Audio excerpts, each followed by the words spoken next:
Welcome to Integrazo. In this video, I'll show you how to connect this plugin with your product. You can find the plugin download link in the description below. Let's get started. After activating the plugin, go to the plugin setup page from your WordPress dashboard.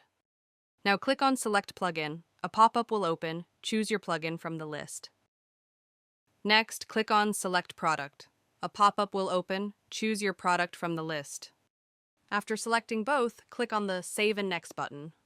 Next, in Step 2, add your account authentication details. First, enter your account name for identification. Next, select your account data center name. Now click the Authenticate button.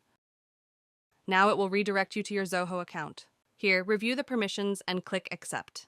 After that, it will redirect you back to the WordPress plugin page. Step 3 is the field mapping section. Here, you can map your form fields with your product fields. First, select the form you want to integrate from the list. Next, choose the module you want to connect from the list. After selecting both, click on the Save and Next button. Now the field mapping area will open. On the left side, the form fields will appear, and on the right side, the product fields will appear. Here, simply map the fields. After completing the field mapping, click on the Save Mapping button. Now the integration is completed successfully. Next, go to the Setup page.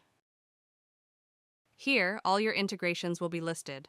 You can enable or disable any integration using the toggle button. Next, click on the Logs tab at the top.